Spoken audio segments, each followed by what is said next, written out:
Boa noite, povo de Deus, graça e paz.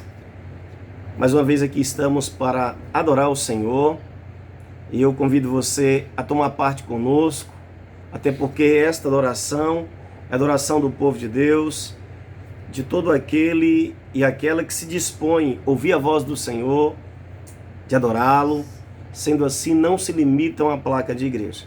Nesse momento nós ministramos a palavra, motivado no primeiro momento para atender a necessidade da nossa igreja devido a essa pandemia, essa situação, mas também cremos e sabemos que é uma oportunidade para também falar ao seu coração a tantos quantos necessitam de ouvir. Deus é soberano, tem os seus planos e nenhum deles podem ser frustrados.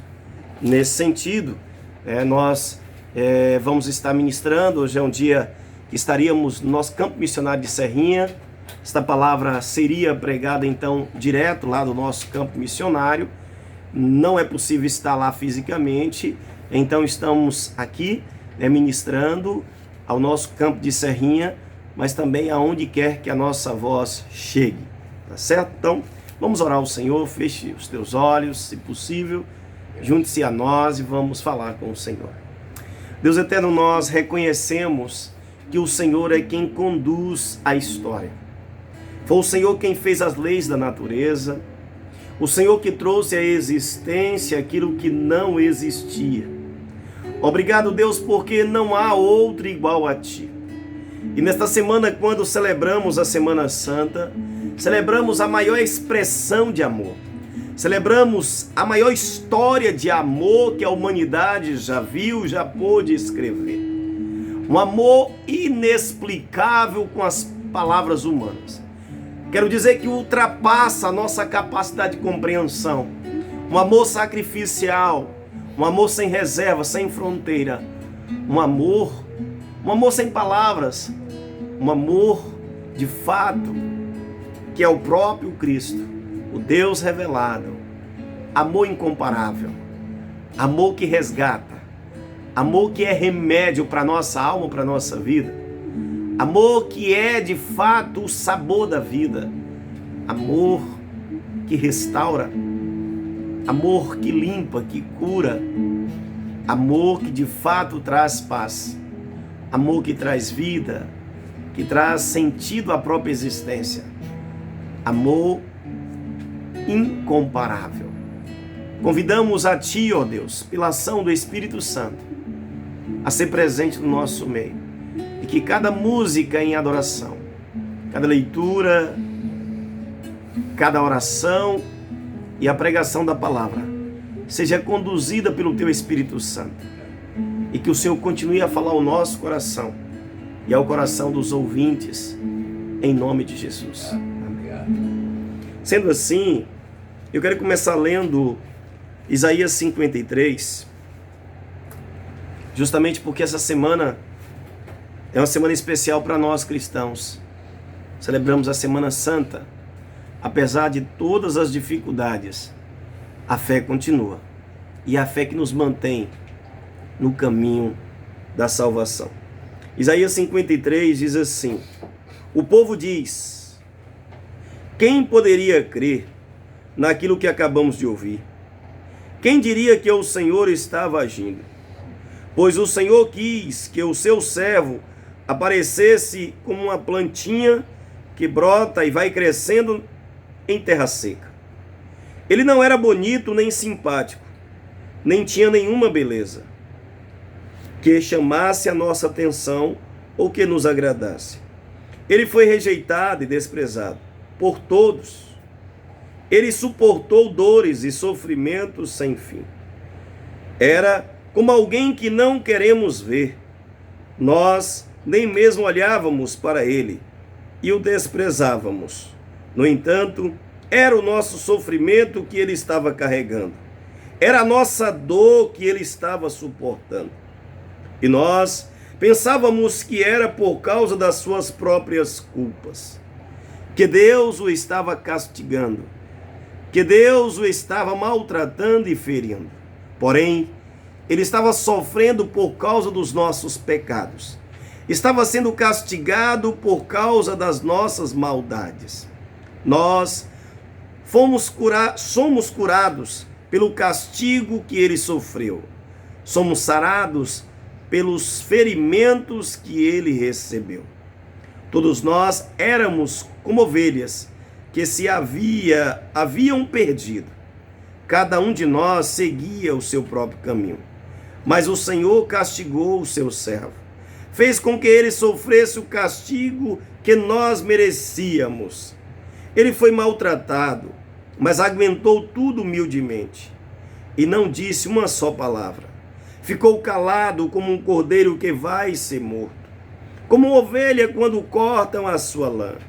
Foi preso, condenado e levado para ser morto, e ninguém se importou com o que ia acontecer com ele. Ele foi expulso do mundo dos vivos, foi morto por causa dos pecados do nosso povo, foi sepultado ao lado de criminosos, foi enterrado com os ricos, embora nunca tivesse cometido crime nenhum, nem tivesse dito uma só mentira. O Senhor Deus diz: eu quis maltratá-lo, quis fazê-lo sofrer. Ele ofereceu a sua vida como sacrifício para tirar pecados, e por isso terá uma vida longa e verá os seus descendentes. Ele fará com que o meu plano dê certo. Depois de tanto sofrimento, ele será feliz por causa da sua dedicação. Ele ficará completamente satisfeito. O meu servo não tem pecado, mas ele sofrerá o castigo que muitos merecem. E assim os pecados dele serão perdoados. Por isso, eu lhe darei um lugar de honra. Ele receberá a sua recompensa, junto com os grandes e os poderosos, pois ele deu a sua própria vida. Ele foi tratado como se fosse um criminoso. Ele levou a culpa dos pecados de muitos e orou pedindo que eles fossem perdoados. Palavra do Senhor. Essa é a profecia acerca do Messias, do servo sofredor, do nosso Salvador, que viria ao mundo e enfrentaria toda essa humilhação, sofrimento, enfim, o castigo terrível da cruz, para salvar a mim e a você, para nos oferecer um mundo melhor, a possibilidade de uma vida melhor, porque é pela fé que nos conectamos em Deus, é pela fé em Jesus Cristo, é o aceitar o sacrifício de Cristo. Nós vamos adorar o Senhor nesta noite. Deus enviou. Deus Enviou seu Filho amado para salvar e perdoar. Na cruz morrer por meus pecados, mas ressurgiu e vivo com o Pai está, porque Ele vive. Posso crer no amanhã,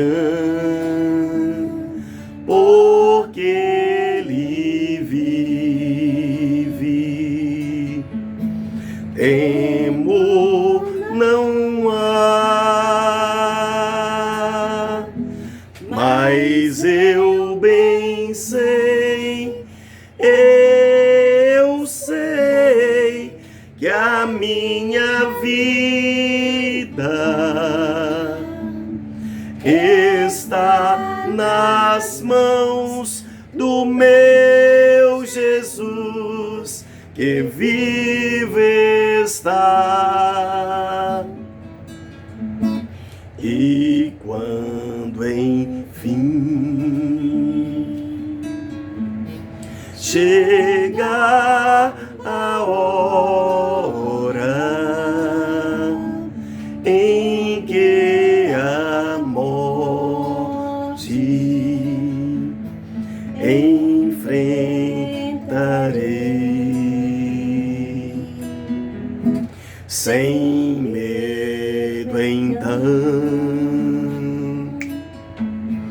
terei vitória,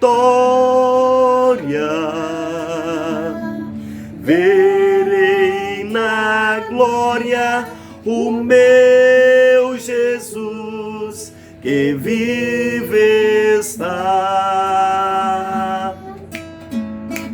porque Ele vive, posso crer no amanhã, porque Ele vive, temor não há, mas eu bem sei, eu sei que a minha vida está nas mãos do meu Jesus que vive está. Aleluia, Deus. Glória a Deus. Certo de que Jesus, ele vive. Nós celebramos uma Semana Santa, como diz a palavra, para nos trazer à memória aquilo que nos dá esperança. Para lembrar de que a nossa morada final não é aqui. De que o nosso Redentor, ele vive. E eu quero nesse momento convidar você a abrir a sua Bíblia. E nós vamos então ler um texto que está no Evangelho de Marcos, capítulo 14, versículos do 22 ao 26. Hoje, quinta-feira, então comemoramos ou relembramos a última ceia do Senhor. E nós vamos compartilhar um pouquinho dessa última experiência dos discípulos com Jesus, para se tirar lições para a nossa vida no tempo que se chama hoje. Evangelho de Marcos, capítulo 14, dos versículos 22 ao 26, diz assim a palavra do Senhor. Abra sua Bíblia, pegue a sua Bíblia aí se for possível, e vamos ler juntos esta passagem. Marcos 14, 22 a 26. Diz assim a palavra do Senhor. Enquanto estavam comendo, Jesus pegou o pão e deu graças a Deus. Depois partiu o pão e deu aos discípulos, dizendo: peguem, isto é o meu corpo. Em seguida pegou o cálice de vinho e agradeceu a Deus. Depois passou o cálice aos discípulos e todos beberam do vinho. Então Jesus disse: isto é o meu sangue que é derramado em favor de muitos. O sangue que garante a aliança feita por Deus com o seu povo. Eu afirmo a vocês que isto é verdade. Nunca mais bebereis deste vinho, até o dia em que beber com vocês um vinho novo no reino de Deus. Então eles cantaram canções de louvor e foram para o Monte das Oliveiras, palavra do Senhor.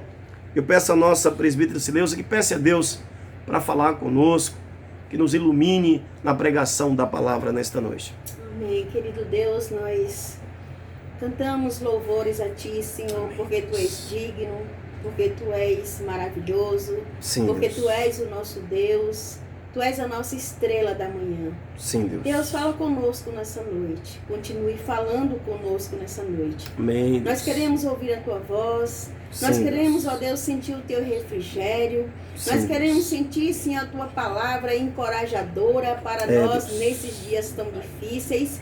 Mas cremos, Senhor, que o Senhor está conosco. Amém, Deus. Cremos, ó Deus, que a Tua bênção nos segue, que a Tua Deus. boa mão nos conduz. Deus, em nome de Jesus, que essa palavra venha, assim, aos nossos corações, Sim, como Deus. um manancial, como um rio de água viva, Senhor, Sim, que Deus. flui, Senhor, do Teu coração.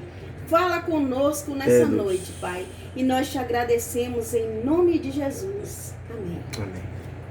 Palavra do Senhor, lida no Antigo Testamento, em Isaías 53, e também lida no Novo Testamento, no Evangelho de Marcos, capítulo 14, do versículo 22 ao 26. E nesse momento eu convido você a acompanhar a leitura de João 13, de 1 a 18. E aí nós vamos conversar um pouco, nós vamos compartilhar a mensagem que o Senhor reservou para nós nesta noite. Capítulo 13 de João, de 1 a 18, diz assim a palavra do Senhor. Faltava somente um dia para a festa da Páscoa. Jesus sabia que tinha chegado a hora de deixar este mundo e ir para o Pai. Ele sempre havia amado os seus que estavam neste mundo e os amou até o fim. Jesus e os seus discípulos estavam jantando. O diabo já havia posto na cabeça de Judas, filho de Simão Iscariotes, a ideia de trair Jesus. Jesus sabia que o Pai lhe tinha dado todo o poder e sabia também que tinha vindo de Deus e ia para Deus.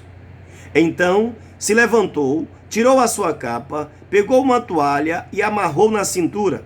Em seguida, pôs água numa bacia e começou a lavar os pés dos discípulos e a enxugá-los com a toalha.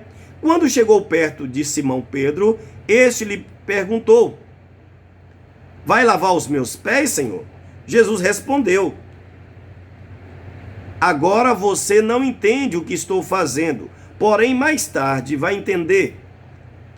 O Senhor nunca lavará os meus pés, disse Pedro.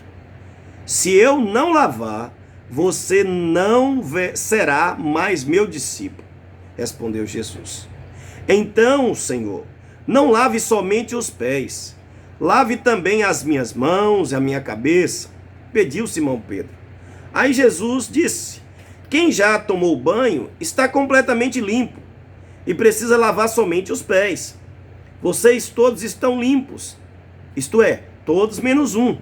Jesus sabia que quem era o traidor. Foi por isso que disse todos menos um. Depois de lavar os pés dos seus discípulos, Jesus vestiu de novo a capa, sentou-se outra vez à mesa e perguntou: vocês entenderam o que eu fiz? Vocês me chamam de mestre e de Senhor, e tem razão, pois eu sou mesmo. Se eu, o Senhor e o mestre, lavei os pés de vocês, então vocês devem lavar os pés uns dos outros. Pois eu dei o exemplo para que vocês façam o que eu fiz. Eu afirmo a vocês que isto é verdade. O empregado não é mais importante do que o patrão, e o mensageiro não é mais importante do que aquele que o enviou. Já que vocês conhecem esta verdade, serão felizes se a praticarem. Não estou falando de vocês todos. Eu conheço aqueles que escolhi, pois tem de se cumprir o que as Escrituras Sagradas dizem: aquele que toma refeições comigo se virou contra mim. Digo isso a vocês agora, antes que aconteça, para que quando acontecer vocês creiam que eu sou quem sou. Eu afirmo a vocês que isto é verdade. Quem receber aquele que eu enviar, estará também me recebendo. E quem me recebe, recebe aquele que me enviou. Palavra do Senhor. Aqui, o Senhor Jesus, ele então vive uma experiência extraordinária com os discípulos, que é o lava-pés. Jesus lava os pés dos discípulos e dá o exemplo. Esse é o tema da mensagem desta noite. Essa experiência de Jesus, de lavar os pés dos discípulos, ele está dentro de um contexto da última refeição com os discípulos, ou a refeição pascal. A última ceia, onde Jesus institui o que nós conhecemos como Santa Ceia. E é muito importante entender. É muito importante a gente trazer a memória de que Cristo, ele foi um extraordinário pedagogo, além de Senhor e Salvador. Ele foi muito cuidadoso. E ele aproveitou cada minuto da sua vida, do seu ministério público, da sua vida terrena, para ensinar a igreja nascente ali com os discípulos. A Bíblia fala que ele estava à mesa. Jesus sabia então que aquela noite era a última noite com os seus discípulos. A Bíblia diz que foi um dia antes da festa da Páscoa. Jesus sabia que era chegada a hora. Mas eu quero começar na introdução destacando já o que diz o versículo 1 do capítulo 13 de João. Jesus amou os seus discípulos e amou até o fim. Que amor extraordinário! em um tempo de relativismo, em um tempo de que quase nada dura, de casamentos que facilmente se dissolvem, amizades de longas datas que se perdem facilmente, relacionamentos superficiais, enfim, um tempo de negação de grandes verdades, por que não dizer da própria palavra de Deus, um tempo aonde há uma confusão religiosa, um tempo então de uma geração sem raiz, um tempo de crise que vivemos agora, onde uma peste assola a terra, assola o nosso país. Os políticos então começam a entrar em conflito e agora a discussão é o que é mais importante, a vida, a economia, e graças a Deus que o bom senso tem prevalecido, onde tem vencido a vida, aqueles que estão do lado da vida. O que eu quero chamar a atenção é que Jesus é a vida. O que eu quero chamar a atenção é que Jesus sabia que eram os seus últimos instantes com os discípulos. E aí vem a primeira grande lição no texto. Jesus amou os seus e amou até o fim. Eu quero destacar 3 coisas nessa grande lição. Quando João descreve que Jesus amou e amou até o fim, não é um amor então de barganha. Não é um amor então de uma troca, quero dizer. Não é um amor então condicional, mas um amor incondicional. Porque na equipe de Jesus havia de tudo ou quase tudo ali. Havia o traidor, o que é mais terrível. Você já parou para pensar? Você ter alguém trabalhando na sua equipe e você saber que aquela pessoa está pronta para puxar o seu tapete. E você saber e ainda suportar em amor aquela pessoa e permitir que ela execute tal atitude. Jesus não expulsou Judas, Jesus não expulsou outros discípulos, como Pedro, com um temperamento intempestivo, ou nenhum outro, nem Tiago e João, conhecidos como filhos do trovão. Jesus não deixou fora Mateus por ser um publicano, por ser então uma profissão mal vista pela sociedade judaica. Enfim, o que eu quero dizer é que todos e cada um tem então o seu histórico. Jesus não abriu mão de nenhum dos seus discípulos e ele os amou, como diz a palavra, e amou até as últimas consequências. Jesus amou os seus discípulos e amou até o fim. E aí destaco aqui nesse momento, Jesus estava jantando com os discípulos, o versículo 2, a parte A. Jesus estava à mesa e Jesus então começa a ministrar o coração dos discípulos. Eu não sei quanto tempo tem que você pôde sentar à mesa com a sua família. Eu não sei quanto tempo faz que você então pôde desfrutar então com os seus filhos, com a sua esposa, a esposa com o marido e filhos, enfim.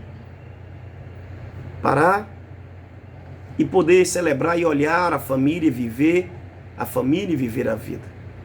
Mas esse tempo, de uma forma ou de outra, por uma razão óbvia que conhecemos, a peste que aí está, nós estamos confinados, ou pelo menos a maioria das pessoas.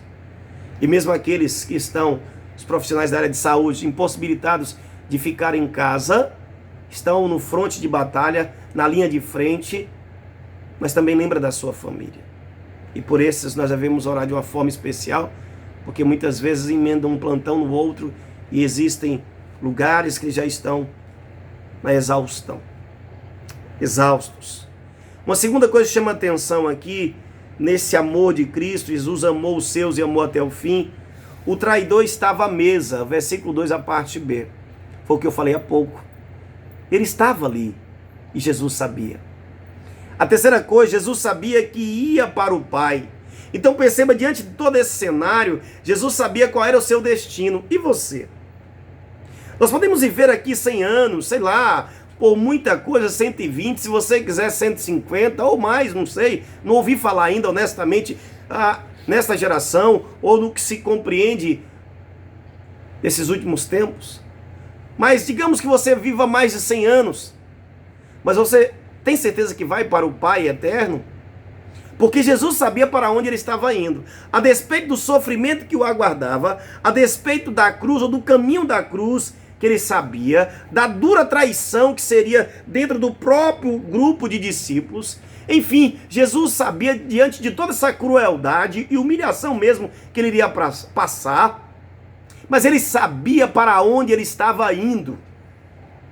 Duro é quando você está perdido. Não sei se você já passou a experiência de você viajar de uma cidade para outra, de um estado para outro, ou de um país para outro, e de repente você não ter o endereço, apenas uma referência, ou mesmo você tendo o endereço, você não tem muitas vezes o número da casa, você tem o bairro, mas você não tem o nome da rua, e você então tem um nome, e se a pessoa então é conhecida então por um outro nome entre os amigos ou na rua onde mora. O que eu quero dizer, não existe nada pior do que a gente estar perdido, do que a gente não saber para onde vai ou como chegar no nosso destino. Há algo melhor e extraordinário é saber o endereço com segurança, ter referência, saber para onde estamos indo. Sendo assim, não corremos o risco de sermos enganados no caminho e de desviar a rota. Nós seguiremos rumo ao Pai, rumo a Deus. Isso é importante. Uma segunda lição que Jesus nos chama a atenção aqui, Jesus dá o exemplo a ser seguido, isso está nos versículos 4 e 5, quando ele então levanta da mesa, pega uma toalha, pega uma bacia, coloca água e se dirige aos discípulos. Nos versículos 16 e 17, quando ele explica aos discípulos por que ele fez aquilo. Mas eu quero destacar aqui, nesse segundo momento, segunda lição aqui para a nossa vida, Jesus dá o exemplo a ser seguido, é que vem a primeira reação, a resistência à mudança de paradigma. E nós encontramos aqui Pedro, para ser mais direto, mais simples e claro aqui. Os versículos 6 e 7 marca então a reação de Pedro quando Jesus se aproxima com a toalha, cingido na sua cintura, com a bacia de água, então para lavar os seus pés. A Bíblia é clara que Pedro diz: Senhor, tu vais fazer o quê? Pedro já sabia, viu que Jesus estava ali para lavar os pés, mas quando se dirige a ele, ele pergunta como se não soubesse. E ele diz assim: Senhor, quando o Senhor diz eu vou lavar os pés, ele, os meus pés o Senhor não vai lavar. O Senhor não vai lavar os meus pés, não. E aí vem a pergunta: por que o apóstolo Pedro não queria que Jesus lavasse os seus pés? E aí eu só vou entender isso entendendo um pouquinho da cultura judaica. É bom lembrar que as estradas não eram como nós conhecemos hoje, asfaltada, pavimentada com paralelepípedo, com pedras, todas harmônicas, eu digo, bem cuidadosamente feitas, enfim, não milimetricamente, como podemos também assim dizer, não. Em geral era estrada significa terra. Havia muita poeira e se andava em geral de sandálias, ou com sandálias assim nos pés. E então havia muita poeira nos pés e as mãos, claro, nós então acabamos sujando. E quando chegava na casa de destino, era um hábito então que lavasse as mãos e os pés. O anfitrião, então o servo do anfitrião, é que então tinha a incumbência, tinha a responsabilidade de lavar os pés, de cuidar ali das mãos, ajudar nesse processo. Portanto, era o servo que cuidava de lavar os pés e de auxiliar no lavar as mãos. E aqui Jesus, o mestre, o Senhor, ele chega para Pedro e diz: eu vou lavar os seus pés. Pedro: não, tu és Senhor, tu és mestre. E o texto deixa entender essa conversa, porque mais adiante, quando Jesus vai explicar nos versículos 16 e 17, ele diz: realmente eu reconheço que eu sou mestre e sou Senhor, mas eu estou dando um exemplo a vocês. Ou seja, o maior está servindo. Ou seja, aquele que é mestre, que é Senhor, aquele que tem autoridade, que tem uma posição, ele se humilha, se coloca na posição de humildade e serve os outros. Uma segunda coisa que chama a atenção, além da resistência à mudança de paradigma, porque Jesus quebra um modelo habitual e Pedro teve dificuldade, e nós não somos diferentes, porque quando se fala em mudança daquilo que é a nossa cultura, daquilo que nós somos educados, isso até mesmo no encontro com Cristo, o processo de conversão, o que nós chamamos também de libertação e santificação, ele passa por um processo de tratamento do nosso caráter, onde o caráter de Cristo, de fato, é construído em nós, e isso muitas vezes com dores de parto. Quando nós reconhecemos que determinadas práticas, pecados, enfim, vícios de uma história, de uma vida, precisam ser deixados. É um processo. Isso faz parte também do amadurecimento. Mas aqui fica claro, e nós não somos muito diferentes de Pedro, a resistência a uma mudança daquilo que ele aprendeu como padrão. Uma segunda coisa aqui nessa segunda lição, a condição para ser discípulo de Jesus. No versículo 8, quando Jesus diz, olha, se eu não lavar os seus pés, você não pode ser meu discípulo.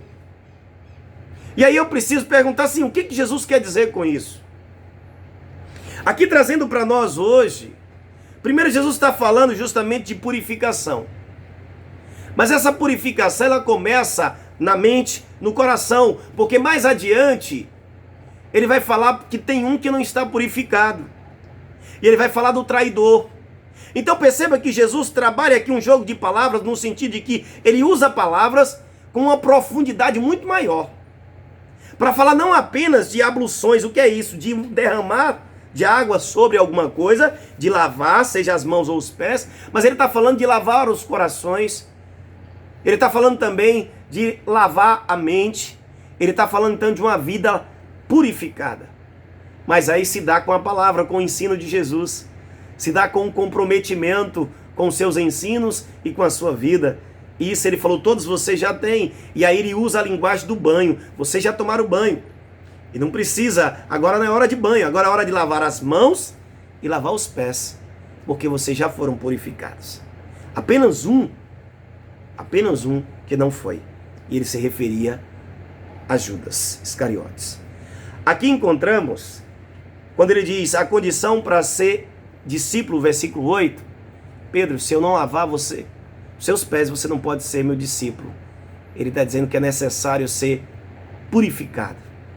É necessário que o caráter de Cristo seja uma marca na nossa vida. Ser discípulo de Jesus é uma construção diária. É uma disposição de segui-lo, de aprender, de imitar. Essa disposição de reconhecer que precisamos deixar muita coisa para trás. E nesse momento foi o tratar com Pedro. Até que Pedro reconhece. E é interessante que o terceiro destaque da segunda lição, Pedro pede purificação total. Aqui é um tratamento para que haja empatia com o outro, que a gente vai ver mais adiante. Porque quando Jesus dá o exemplo a ser seguido, nós vivemos em uma sociedade extremamente individualista, onde pessoas não têm vergonha de muitas vezes colocar o dinheiro acima da vida humana, onde fala abertamente, sem nenhum tipo de vergonha, o que são alguns idosos